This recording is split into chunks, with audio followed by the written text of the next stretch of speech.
Headline: Strategy's Bitcoin bet back in profit after $11 billion drawdown. Published at 7:37 p.m., April 17, 2026.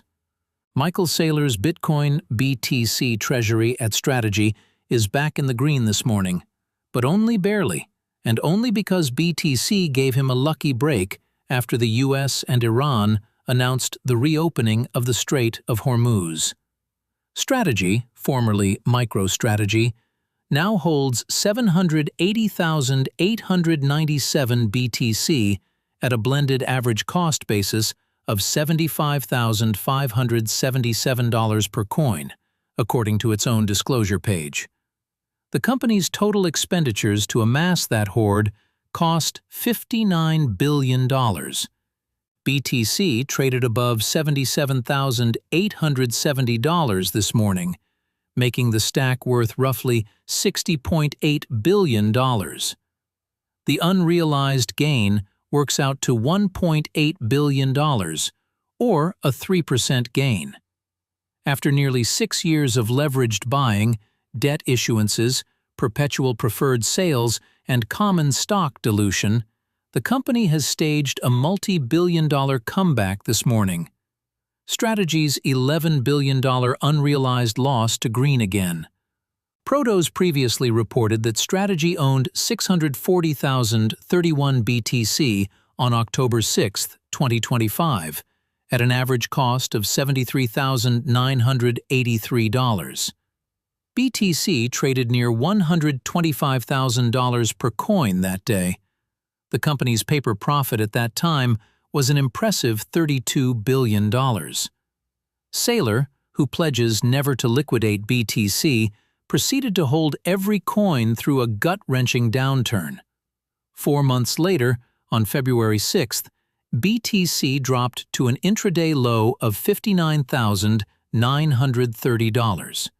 Strategy by then held 713,502 BTC, acquired for $54.26 billion at an average of $76,052 per coin.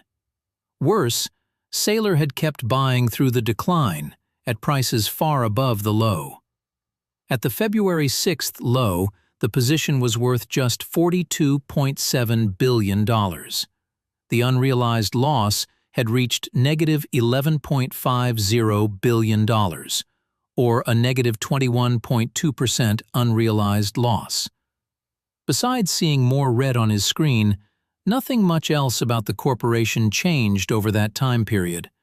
The company's board of directors kept declaring preferred share dividends on time. Common stockholders kept suffering dilution, as usual. Saylor kept posting orange dots, a visual representation of the company's BTC purchases. The primary thing that changed was the whipsawing price of the one asset that he had repeatedly promised never to sell. Read more. Buying the dip? Strategy prefers the top of the range, saved by a Strait of Hormuz rally. Fortunately, BTC has since rallied roughly 30% off that February low. Strategy's holdings, now up to 780,897 BTC, sit in positive territory as of a few hours ago. The chart tells the story of Strategy's intraday success. The asset, not the company's management, rescued their leveraged position. Saylor's buying through the drawdown arguably made the recovery thinner. Q1 2026 buys carried a volume-weighted cost near $80,929 per coin, and his weekly purchases overwhelmingly landed in the upper half of each week's available trading range.